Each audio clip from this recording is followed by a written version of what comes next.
Panchayat season 3 ভারতে তৈরি হওয়া ওয়েব সিরিজগুলোর মধ্যে সে যে কোনো ল্যাঙ্গুয়েজে বলি না কেন, স্পেশালি যদি আমরা এই হিন্দি ফিল্ম বা হিন্দি সিরিজ বাফ যারা, তাদের জন্য তারা মোটামুটি তাদের ঘরে পৌঁছে যাওয়া সিরিজ হাতে গুনে খুব কমই আছে বোধহয়।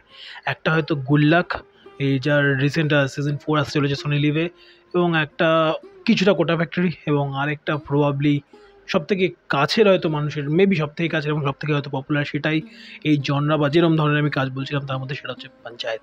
তো এর প্রতিটা চরিত্র কি করছে, তার পরবর্তী ঘটনাতে কি হবে, যখন শেষ হয় দুটো সিজনই, স্পেশালি যখন সেকেন্ড সিজনটা শেষ হয়, যে মনে হয় যে এরপরে চরিত্রগুলোর জীবনে কী আছে, এবং প্রহ্লাদের সঙ্গে যে ঘটনাটা ঘটে তারপরে সিরিয়াসলি মানে একটা একটা একটা টোনটা এমন হয় শিফট হয়ে যায় না, লিটারেলি মনে হয় যে সিজন 3টা যেন কালকে আসে, এইরকম একটা ভাবে শেষ করে সিজন 2টা। এবার সিজন 3টা যখন শুরু হচ্ছে, এটা যখন আপনি দেখতে বসবেন, আগেই মাথা থেকে এটা ঝেড়ে রাখুন যে আপনি সিজন 1 বা 2 এর মতো কিছু দেখবেন, কারণ এরা টোটালি আমাদের এই মুহূর্তে দেশে যে মাহল বা যে আবহটা রয়েছে, এই লোকসভা নির্বাচনের আবহ, সেই আবহটাকে কেন্দ্র করে ফুলেরা গ্রাম পঞ্চায়েতের নির্বাচনটাকে দেখানোর চেষ্টা করেছে, অনেক কিছু রাখবার চেষ্টা করেছে, যেটা সচরাচরভাবে আমরা এর 1 এবং 2 এর আমরা সেই লেভেলে দেখিনি। আবার কিছু কিছু ক্ষেত্রে সেটা ভালো হয়েছে, কিছু কিছু ক্ষেত্রে আপনি মিস করবেন পঞ্চায়েত 1 এবং পঞ্চায়েত 2 এর মধ্যে যেই একটা অদ্ভুত রকম একটা ওই গ্রাম্য ইনোসেন্স, এখানেও ইনোসেন্স রয়েছে।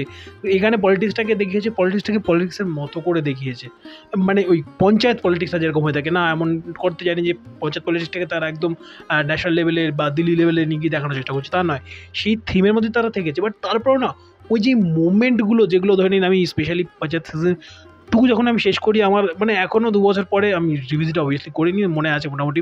বললাম যে এতটা ইম্প্যাক্টফুল শো ছিল না যখন শেষ করি, মানে আজ 2 বছর বাদেও কিছু কিছু সিন, মানে যখন রিলসে দেখি বা কোনো একটা জায়গাতে শর্টসে দেখি বা ফেসবুকে বিভিন্ন জায়গাতে লোকজন এটা ওটা করে ছেড়ে দিচ্ছে, সেসব জায়গাগুলোতে যখন দেখি, এখন একটা মনের মধ্যে একটা হাসির উদ্রেক হয়, একটা অদ্ভুত একটা ভালো লাগা কাজ করে। সেই রকম মোমেন্ট অ্যাটলিস্ট আমার এই পঞ্চায়েত 3 দেখবার পরে, না আমি এটুকুতে জাজ করবেন না, অ্যাটলিস্ট আমার পঞ্চায়েত 3 দেখবার পরে সেরকম মোমেন্ট আমি খুব কম পেয়েছি।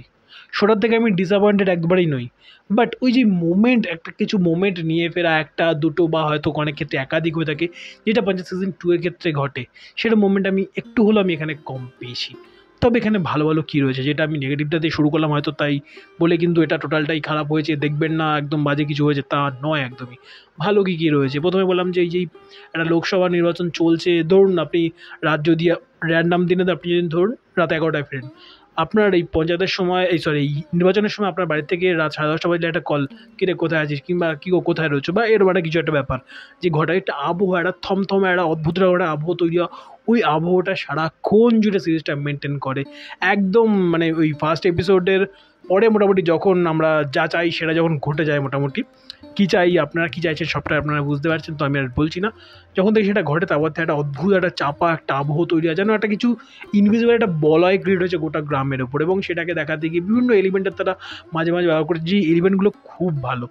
আছলা বাঁশ হয়ে থাক, বা ওই ছুঁচলো কোনো বাঁশ হয়ে থাক, ঘোড়া হয়ে থাক, পায়রা হয়ে থাক, কিংবা একটা চেয়ারের একটা সিগনিফিকেন্ট সিন, আমার চেয়ার বড় না তোমার চেয়ার বড়, এই জিনিস নিয়ে অলরেডি আমরা সিজন 1 থেকে দেখে আসি যে যেখানে চলছে, পঞ্চায়েতের ভাষায় বললে বকচোদি চলতো হয়, যেটা সিজন 1 থেকে চলছে। সিজন 3তেও চেয়ার নিয়ে একটা হেভি সিগনিফিকেন্ট সিন রয়েছে, এবং ওই বললাম যে আমি কেন বললাম পঞ্চায়েতের লেভেলের নেতারা রাজনীতিকে দেখানোর চেষ্টা করেছে, এমন নয় যে একদম দিল্লি বা বম্বের জায়গাতে নিয়ে গিয়ে BMW বা মার্সিডিজের পলিটিক্স এখানে চলছে, তা নয়। এখানের রাজনীতিতে একটা ঘর, একটা তালা, কিংবা একটা চেয়ার, একটা ঘোড়ার মালিকানা, এগুলো অনেক বেশি করে ম্যাটার করে। কিংবা এর আগে আমরা যখন দেখেছি লাইট লাগানো, কিংবা এখানে প্রধানমন্ত্রী আবাস যোজনা, সেটা নিয়ে একটা গোটা এপিসোড ডিজাইন করেছে, এবং যেভাবে ডিজাইনটা করে মানে খুব স্মুথলি আসে বিষয়টা। এবং সেখানটার সূত্র ধরে বলি, এর ইউএসপির নিঃসন্দেহের পারফর্মাররা, না আমি জিতু ভাইয়ের কথা বলবো না, না আমি নীনা গুপ্তার কথা বলবো না, না আমি প্রধানের কথা বলবো না, না আমি রিঙ্কির কথাও বলবো না, আমি এখানে যার কথা বলবো সেটা হচ্ছে অবশ্যই একজনের কথা বলবো না, বেশ অনেকজন রয়েছেন, সকলের প্রহ্লাদ চার কথা বলছেন, এবং তিনি নিঃসন্দেহে দুর্দান্ত পারফরমেন্স করেছেন, দুর্দান্ত পারফরমেন্স দিয়েছেন, তো সেভাবে আমি ঢুকছি না। আর যাদের কথা না বললি না, সেটা হচ্ছে একজন বিনোদ দেখ রায়, বিনোদ বিনোদ এবং আরও একজন ভূষণের সাকরেদ, বিনোদ ছাড়া আরও একজন যে রয়েছে, সে বকচোদি তব কর রায় ভূষণ ভাইয়া, ওই ওই লোকটা, সেকেন্ড সিজনে আমরা যাকে দেখেছিলাম ওই সেই মনিটরের সামনে সিনটা, ওই লোকটি। এবং অবশ্যই একজন এখানে একজন এখানে বৃদ্ধা একজন মহিলা একটা রোল প্লে করেন। কী রোল প্লে করেন আপনারা যারা দেখেছেন বুঝতে পারছেন, যারা দেখেননি তারা গিয়ে দেখুন।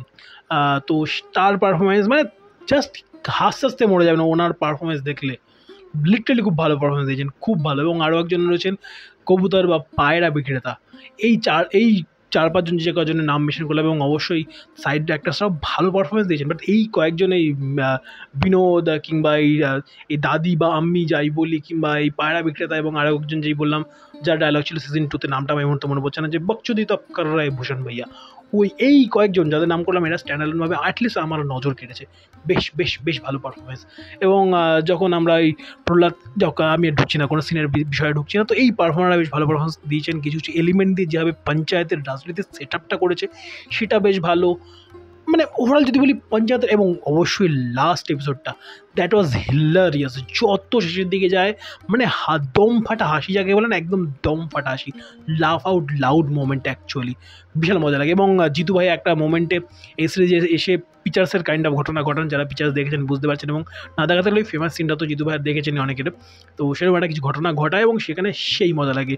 সে ভূষণ হয়ে থাক, সে এমএলএ হয়ে থাক, জিতু ভাইয়া হয়ে থাক, সবাই মিলে যেই ঘটনাটা ঘটায় অ্যাকচুয়ালি লাস্ট এপিসোডটা একদম পিনাকেলে নিয়ে যায় সিরিজটাকে। মানে তখন মনে হয় যে হ্যাঁ, এই মোমেন্টটা তো আমি মনে রাখবো, নিঃসন্দেহে আমি মনে রাখবো, যে ইম্প্যাক্টটা আমার উপর রাখে।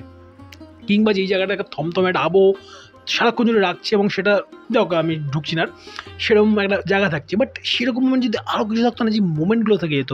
কিংবা গজব বেজ্জত দিয়ে ওই জামাইয়েরও একটা ভালো একটা রোল রয়েছে, তো এই মোমেন্টগুলো ভালো লাগে। কিছু কিছু জায়গাতে ভালো জায়গা রয়েছে, but not up to the mark like season 2 যেটা আমাদের কাছে অফার করেছিল। বলছি না খারাপ, বাট সিজন 2 এর মতো হয়নি সত্যি, আমার অ্যাটলিস্ট আমার তাই মনে হচ্ছে। এছাড়া যদি বলি ওভারঅল একটা ডিসেন্ট সিরিজ হচ্ছে, বাট সিজন 2 বললাম না, আপনি যখন বেশ কিছু দেখে নেন, তারপরে আপনার কাছে যখন আপনি বেটার কিছু দেখেন, একটু হলেও লেভেলটা তো হালকা পড়ে, কারণ গুডের পরে বেটার, তারপরে তো বেস্ট, ওই বেটার লেভেল এটা কোথাটা গিয়ে রয়েছে। হয়তো আমার কাছে এখন যদি ক্রোনোলজিতে বলি, সবার ফার্স্টে সিজন 2, তারপর সিজন 3, তারপর সিজন 1। এটা আই হোপ যেন সিজন 4-এ গিয়ে আমি যেন সেটাকে বলতে পারি যে এটা সিজন 2 এর থেকেও বেটার হচ্ছে। আই হোপ সেটা যেন হয়, এবং কবে আসবে জানি না, আমিও জানি না।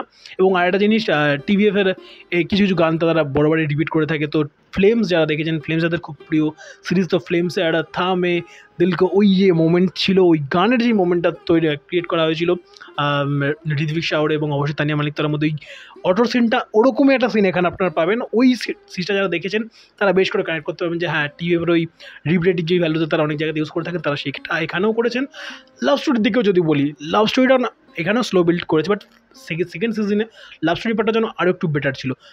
এই সিজনের স্টার্টিংটা কিন্তু খুব ভালো করে একটা মেসেজের একটা সিকোয়েন্স রয়েছে, অপেক্ষা আবার টাইপিং, ওই যে সিনটা খুব ভালোভাবে রয়েছে। আরও কিছু কিছু সিন ভালো, but still not like season 2 এর ইম্প্যাক্টটা 2 বছর পরে আমার কাছে এখনও আলাদা একটা লেভেল রয়েছে, যেটা সিজন 3 শেষ করবার মনে হচ্ছে যেন কাল যেন আসে সিজন 4, সেটা নিয়ে কোনো প্রবলেম নেই। চাওয়ার যে আকাঙ্ক্ষাটা এখনও রয়েছে, বাট সিজন 2 এর পরে এটা হয়তো আরও একটু হলেও বেশি ছিল।